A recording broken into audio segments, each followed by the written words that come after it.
The night before my daughter's fourth birthday, I found a seating chart in a box in the garage that wasn't mine. Not the one I remembered approving. A different one. Same wedding, same date, same napkin-thin cardstock, but the names had been moved. Rearranged in a handwriting I didn't recognize until I did. My mother-in-law's tight, looping cursive, the kind that always looked like it was underlining something even when it wasn't. Table 4, where I'd placed my college roommate and his wife, now had a stranger's name on it. A name I hadn't thought about in 6 years. Ryan Kessler. My name is Daniel Whitfield. I'm 34 years old. I build bridges and parking structures for a living. I make sure things hold weight without anyone noticing the math underneath. And for 6 years I thought I understood the shape of my own marriage. I was wrong about the math. I just didn't know it yet. I stood in that garage for 11 minutes. I know because I checked my phone twice. The way you do when you're trying to prove to yourself that time is still moving normally, that the world hasn't tilted. Melissa was inside, wrapping Ivy's presents at the kitchen table, humming something from a kid's show. Ordinary. Warm light coming through the window. I could see the outline of her ponytail against the glass. I put the chart back exactly where I found it. And I didn't ask her about it. Not that night. Not for 3 more weeks. That's the part one still have trouble explaining to people. Why I didn't just walk inside and hold up the paper and ask. I've had 2 years to sit with that question, and the honest answer is uglier than I'd like. Some part of me already knew what she'd say, and I wasn't ready to hear it confirmed. I'd spent our whole marriage choosing the version of peace that cost me the least in the moment. That night in the garage was just the most expensive bill that Habit ever sent me. Let me back up, because none of this makes sense without her mother. Diane Caro is the kind of woman who rearranges your furniture while complimenting your taste. She did it literally, the first time she visited our house. Moved the couch 18 inches to the left for the flow, and she did it constantly, in every smaller way, for the 6 years I'd known her. She picked the venue for our wedding after Melissa and I had already put a deposit on a different one. She picked the color of Ivy's nursery.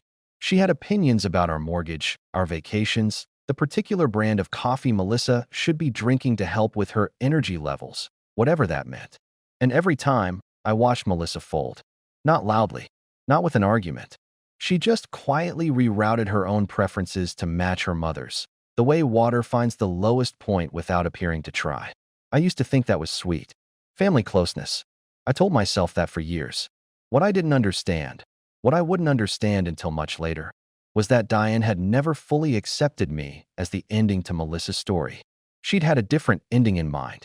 A boy Melissa dated in college, before me, the son of one of Diane's oldest friends. Ryan Kessler. Good family, good job, good bones, as Diane liked to say about houses and men in the same breathless tone. When Melissa and I got engaged, Diane didn't say a word against it.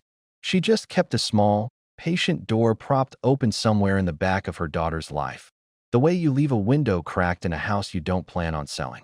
I introduced myself to Diane 4 separate times over our first year of dating before she remembered my name without hesitation. I used to joke about it. I don't joke about it anymore. At the seating chart moment, Ryan Kessler's name had already been erased from our wedding once. I'd cut him from the guest list myself, a small assertion of territory I was proud of at the time. One of the only times I ever pushed back against Diane directly. Finding his name reinserted, in her handwriting, on a chart Melissa had let her keep. That wasn't just a planning detail. That was a woman redrawing the boundary I thought I'd won. I didn't know that yet, standing in the garage. I just knew something in my chest had gone very still. The way a house goes still right before a storm changes the pressure in every room at once. 3 weeks later, Ivy asked me a question at breakfast that split my life cleanly into before and after. Daddy, why does Mommy always smile like that when Uncle Ryan calls? I hadn't known Ryan Kessler was calling my wife at all. For most of that year, our life looked like the kind of life people put on holiday cards. Melissa ran a boutique event planning business out of a converted office above a coffee shop downtown. Weddings, mostly, the irony of which I did not appreciate until much later. I worked long hours on a highway overpass retrofit that had eaten most of my spring. Ivy was in preschool 3 mornings a week and narrated her entire life out loud, a running commentary that filled our house with a kind of noise I'd come to depend on without noticing. Melissa and I had a rhythm. Tuesday nights she cooked, because Tuesdays were slow for both of us. I did the dishes because that was fair. We watched the same 3 shows in rotation and argued affectionately about which one was better. If you'd asked me in January whether my marriage was in trouble, I would have laughed, genuinely, not defensively. That's the thing nobody tells you about betrayal. It doesn't usually arrive in a marriage that's already visibly broken. It slides into the cracks of an ordinary one, the ones so fine you'd need to be looking for them to see them at all. The first crack I remember, though I didn't recognize it as one, was in February. Melissa started taking her phone into the bathroom when she got ready in the morning. Small thing. I noticed it the way you notice a picture frame is a half-inch off-center.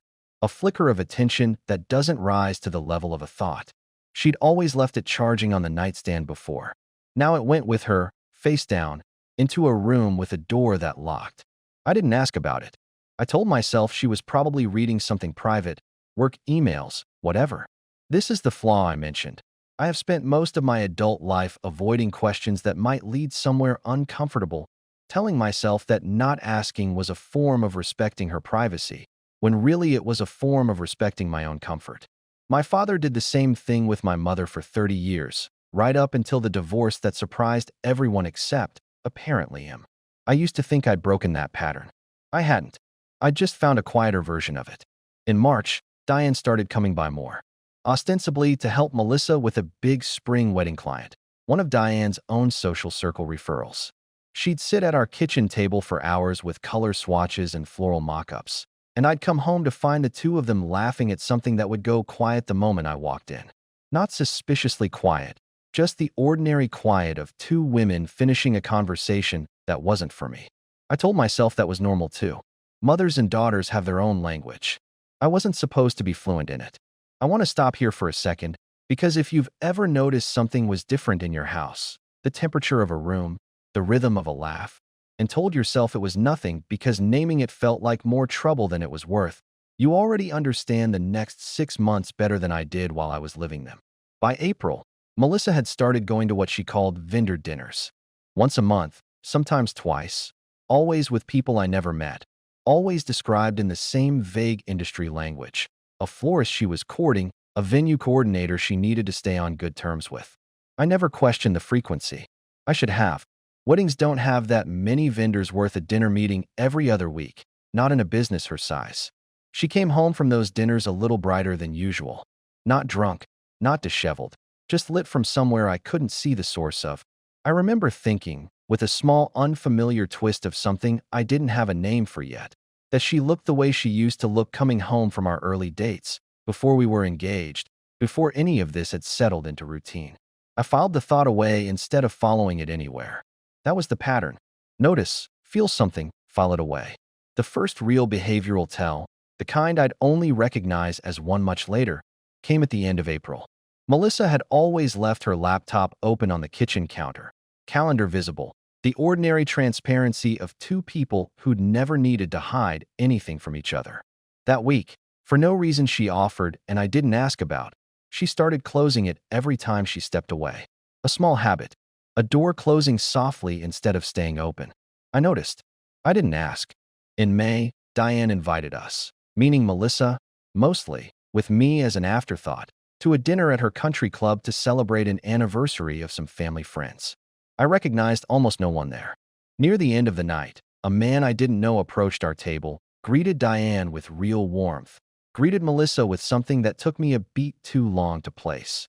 Not the greeting of an acquaintance, but the careful, practiced neutrality of two people making sure a room full of witnesses saw nothing they shouldn't. "Daniel, this is Ryan," Diane said, her voice pitched with the particular brightness she used when she wanted something to seem smaller than it was. "Ryan Kessler. You remember, Melissa's old friend from college." I shook his hand. It was warm, dry, entirely unremarkable. I had no idea, that night, that I was shaking the hand of the man who would eventually stand in the wreckage of my marriage beside my wife. Melissa laughed at something he said. It was an easy laugh, unguarded in a way I hadn't heard aimed at me in longer than I wanted to admit. I noticed that too. I filed it away with everything else. By June, the vendor dinners had a name I could put a face to. Melissa mentioned Ryan more often now, casually, in passing, The way you mention someone whose presence has become unremarkable to you long before it becomes unremarkable to the person listening. Ryan thinks the Hendricks wedding should go outdoor.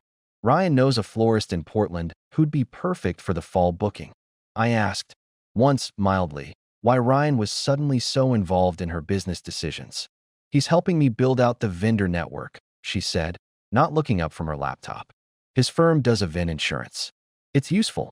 It was a perfectly reasonable answer. That's what made it work. The best lies aren't dramatic. They're reasonable, boring, exactly plausible enough that asking a follow-up question would make you look paranoid instead of perceptive. I let it go.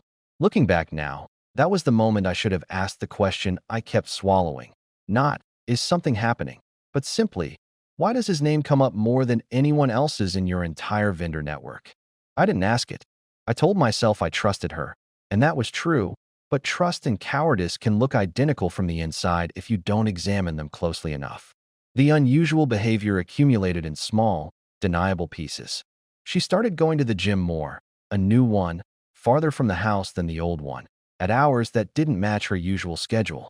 She bought new clothes, nothing dramatic, nothing that would have raised an eyebrow on its own, just a slow replacement of things I'd have called comfortable with things I'd have called intentional. She started sleeping on her side facing away from me, phone tucked under her pillow instead of on the nightstand.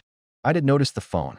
I noticed it the way you notice a low hum in a house. Present, constant, and easy to convince yourself isn't actually there if you never stop moving long enough to listen. I didn't know it then. This is what she was living through, on a Thursday in late June. The night of what she'd later tell me was the first vendor dinner that wasn't really about vendors at all. I told myself it was nothing. That's the thing I keep coming back to. I sat across from him at a restaurant I picked specifically because it wasn't one Daniel and I had ever been to, and I told myself the reason didn't matter, that a woman is allowed to have a nice dinner with an old friend. Ryan asked about my work the way Daniel used to, back before he got tired, before the questions stopped. I don't think Daniel is a bad husband. I think I stopped being able to feel him asking. And Ryan asked. That's all it was, that first night. Someone asking, and me answering like it mattered. I told myself I'd tell Daniel about the dinner. I never did. I told myself that meant something small. It didn't. That's what she told me, much later. I knew none of it yet. By July, the signs had escalated into something even I couldn't file away entirely, though I still managed most of the filing. Ivy, at dinner one night, asked me why Mommy took her phone into the closet to talk to the man with the funny laugh.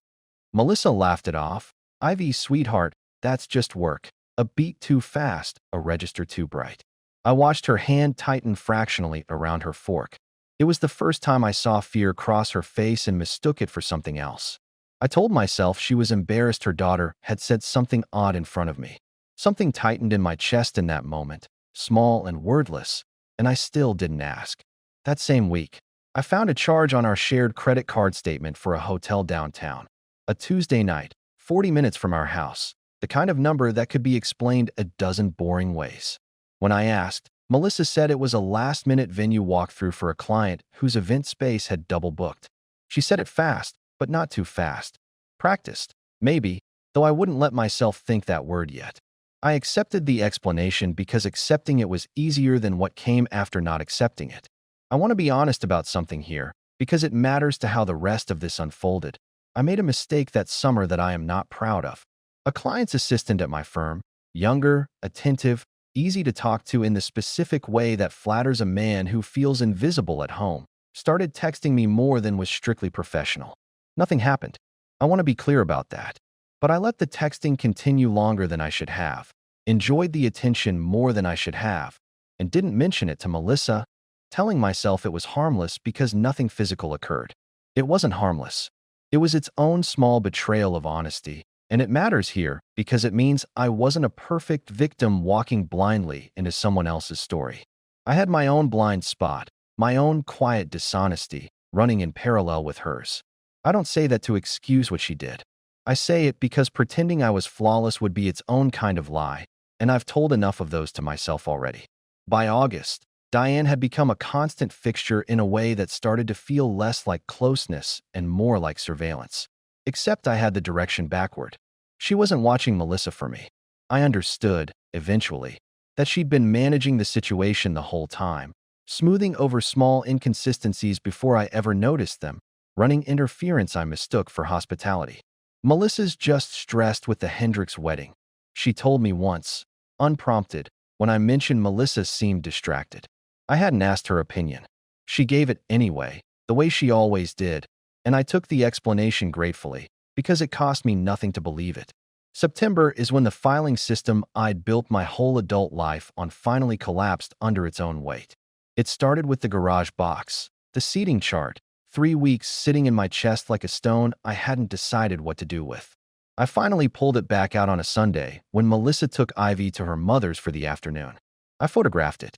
I don't know why I felt the need to have proof of a document I already had in my hands, except that some part of me understood, even then, that I was building a case, and a man doesn't build a case against a marriage he still fully trusts. That same afternoon, alone in the house for the first time in weeks, I did something I'd never done in 6 years of marriage. I opened Melissa's laptop. I want to say I agonized over it. I didn't, not really. I typed her password, our daughter's birthday, the same password she used for everything, because Melissa had never had a reason to hide anything from me before, and I went looking. I found a folder labeled Hendricks Wedding, Vendor Contracts. Inside it, buried 3 subfolders deep, past legitimate contracts and floral invoices, was a second calendar. Not her shared work calendar, the one I'd glanced at 100 times without concern. A private one, synced to an email address I didn't recognize. A Gmail account with a name that wasn't hers, wasn't a business name, was just a string of letters and numbers designed to mean nothing to anyone who stumbled across it. 6 entries over 4 months, all labeled, in a code so thin it barely qualified as one. Our coffee, our lunch, our call. 3 of the entries matched dates I already had circled from the credit card statement. I sat at our kitchen table for a long time after that, long enough that the light outside changed.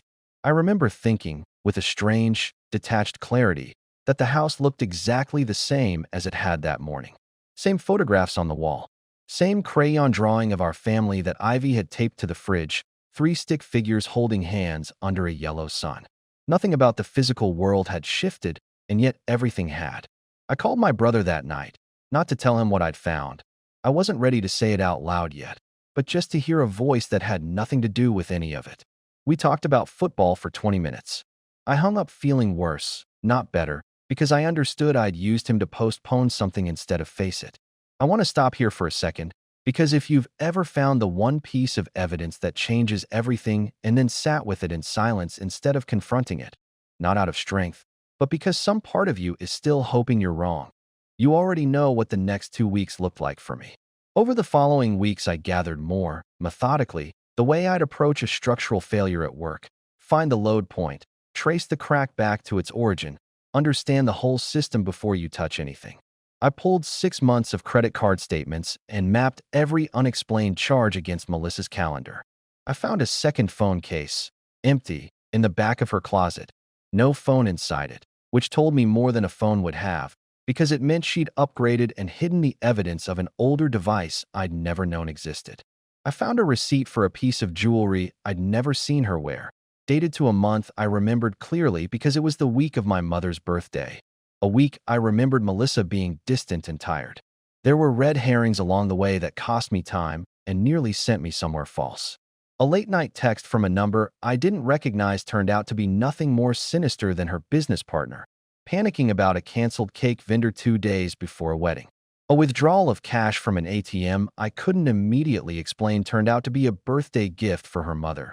An irony I didn't fully appreciate until much later, when I understood how tangled Diane's role in all of this actually was. I chased both leads hard, convinced each was the thread that would unravel everything, and both dissolved into nothing. Looking back now, I understand why I needed those false leads as much as I needed the real evidence. Chasing them let me stay in the investigation without arriving at the conclusion I already, somewhere underneath, knew was coming.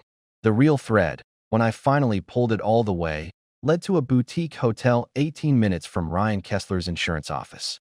I found the booking under the same anonymous email address, paid for with a card I didn't recognize, a card that, when I finally tracked the statement through our joint bank login, turned out to be linked to an account Melissa had opened that spring without telling me. A separate account. Her own money, her own secrecy, built one small transfer at a time from a joint savings account I'd assumed we were building together. That was the moment something in me went quiet in a different way than before, not confused quiet. Certain quiet. I understood, sitting at that kitchen table with 6 months of paper spread in front of me like a crime scene, that I wasn't looking for proof anymore. I had it. What I was looking for now was a way to say it out loud without my voice breaking on the first word. Before I confronted her, I made one decision I'm still not sure was right. I told Diane I knew, before I told Melissa. I don't fully understand why I did it, even now. Some part of me, I think, wanted to see her face when she realized the arrangement she'd been quietly protecting for months was about to become visible to the one person she'd spent all that effort keeping in the dark. I called her, told her I needed to talk, sat across from her in her own kitchen, the one she'd helped decorate, in the house she'd helped choose the paint colors for, and laid out what I knew. Diane didn't deny it. That told me more than a denial would have. She sat very still, hands folded on the table the way Melissa's would be folded 3 days later, and said, quietly, "I always thought you were a good man, Daniel. I never thought you were the right one." Then she asked me, without a hint of shame, to give Melissa time to figure things out before I did anything I couldn't take back. I understood then that I hadn't just been misreading my wife for a year. I'd been misreading the whole architecture around her, a structure built, patiently, over 6 years, by a woman who'd never accepted the load-bearing wall I represented in her daughter's life, and had been quietly working to remove it the entire time. I confronted Melissa on a Tuesday, the same day of the week she used to cook dinner for us, back when Tuesdays still meant something ordinary. I didn't plan a speech. I laid the evidence on the kitchen table instead, the seating chart photograph, the printed calendar entries, the hotel booking, the statement from the account she thought I didn't know about. I arranged them the way I'd lay out a structural report, not to wound her, but because I genuinely didn't trust myself to say the words out loud without them. "Here's what I know," I said. My voice came out steadier than I felt. "Here's what doesn't add up. I need you to explain it." She looked at the table for a long moment. Long enough that I thought, absurdly, she might deny it. Might do what I'd half expected for weeks, reframe every item into something smaller than what it was. Instead, she raised one hand, palm out, a small stopping gesture. "Let me say this all the way through," she said. "Please, without you stopping me. I need to say it once, completely, or I don't think I'll be able to say it at all." I nodded. I didn't trust my voice enough to answer out loud. She finally spoke. This is what she told me. It started in February, but it started before that too, if I'm honest. It started years before, with my mother, though I didn't understand that until recently. Ryan called me out of nowhere, just to catch up, and I almost didn't answer. I told myself answering was harmless. That's the lie I told myself the whole way through. That each individual step was harmless, small enough not to count. The first coffee, I told myself I was allowed to have old friends. The first time he said I looked like I hadn't changed at all, I told myself that was just a compliment, not a door opening. I don't have a good explanation for the first time we crossed a line. I remember exactly where we were, a hotel bar downtown, a work event I didn't need to attend, and I remember thinking, very clearly, I could leave right now and none of this would have happened yet. I didn't leave. I told myself it was one time. I believed that, honestly, for about 3 weeks. Then it wasn't one time anymore, and I stopped being able to tell myself that lie. So I told myself a different one, that I deserved to feel something I hadn't felt in a long time, that it wasn't hurting anyone as long as you never found out. Every month it got easier to justify and harder to stop. I opened the account so there'd be no trail you could follow accidentally.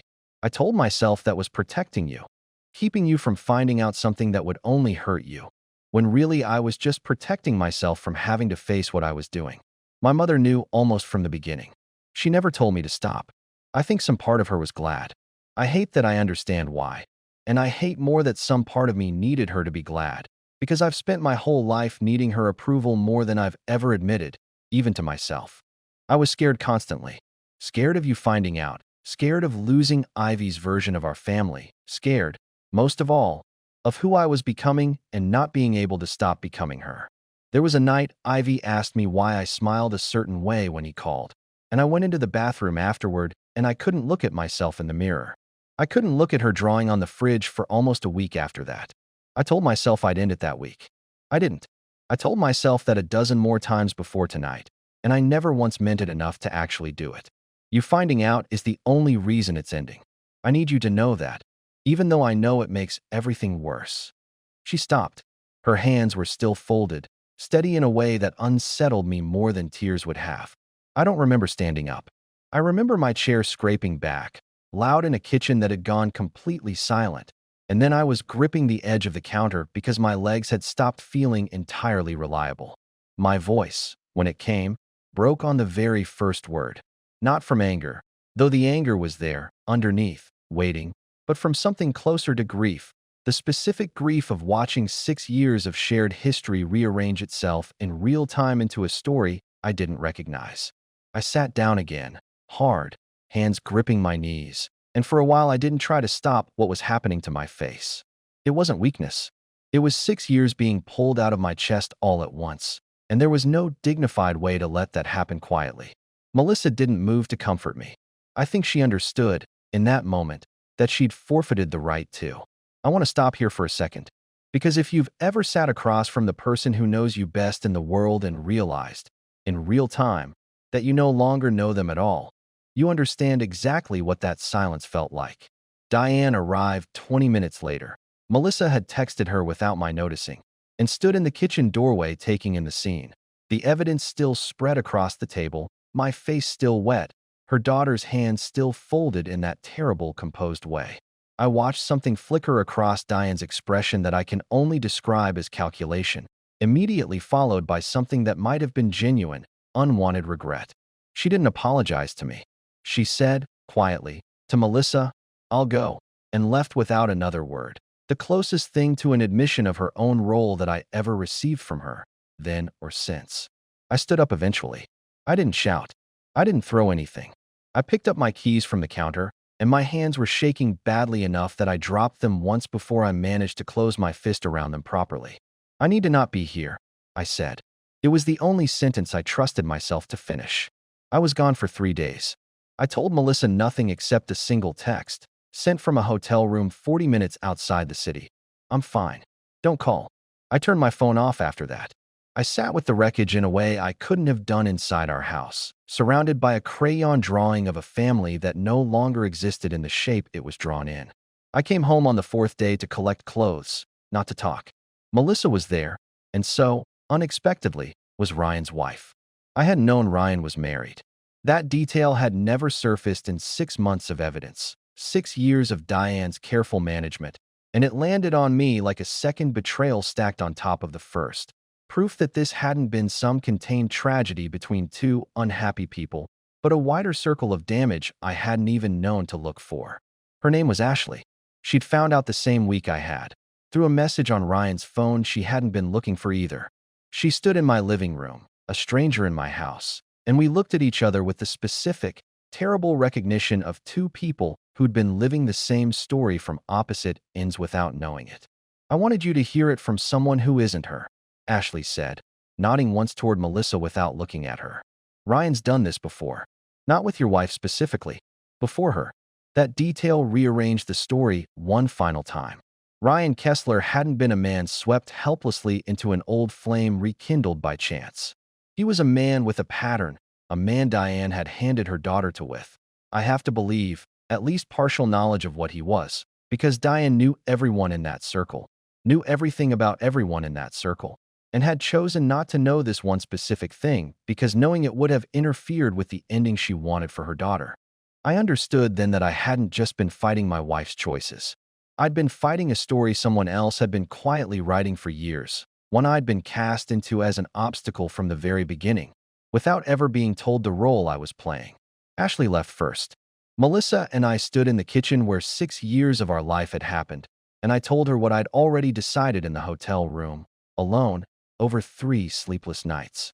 "I'm not staying," I said. "Not for Ivy, not for time, not for anything you say next. I need you to hear that clearly, because I don't think either of us can afford for it to be unclear." She didn't argue.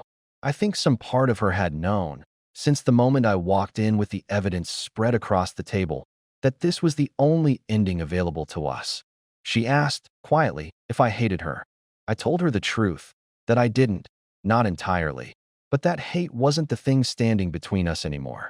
Trust was, and trust doesn't come back just because the person who broke it finally tells the truth about how.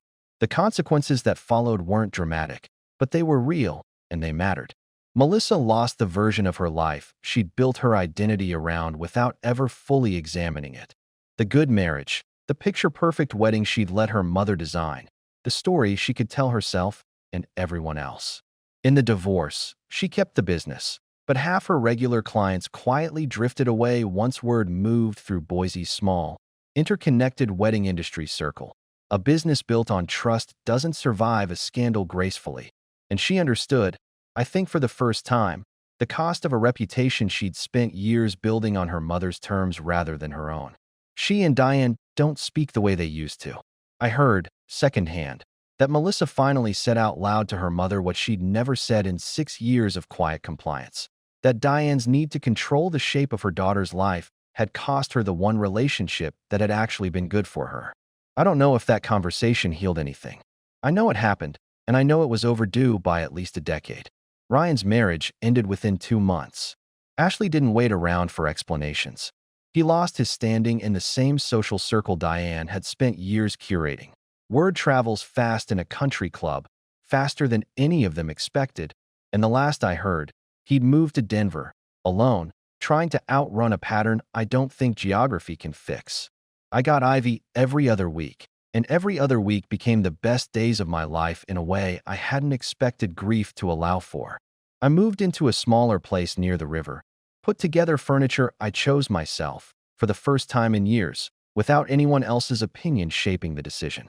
I started sleeping through the night again sometime around the 4th month, and I remember waking up one morning and realizing the specific, quiet relief of a house with no unexplained silences in it. I understood, somewhere in the space between the confrontation and the divorce being finalized, that I'd spent 6 years mistaking the absence of conflict for the presence of peace. Every time I chose not to ask a question, I told myself I was protecting the marriage. I was protecting myself from a truth I wasn't ready to hold. That's not the same thing, and I paid the difference in full before I understood the distinction. Ivy is 6 now. She still has the crayon drawing, 3 stick figures under a yellow sun, taped inside her closet door at my place, moved there herself, without my asking. Some things get to decide their own new home. I've had 2 years to think about which moment was the real turning point, and I keep landing somewhere unexpected.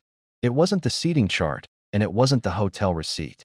It was the afternoon I sat at Diane's kitchen table and she told me, without shame, that she'd never thought I was the wrong man, just not the right one. That sentence reframed 6 years of small, deniable slights into a single sustained architecture, one I'd been living inside the entire time without knowing I'd need to escape it. What strikes me now, looking back, isn't that Melissa betrayed me. People do that, for all kinds of reasons, some more understandable than others. What strikes me is how much of that betrayal had already been built for her, one small accommodation at a time, by a mother who never once had to lift the affair itself off the ground. She'd simply left the door open years earlier and trusted gravity to do the rest.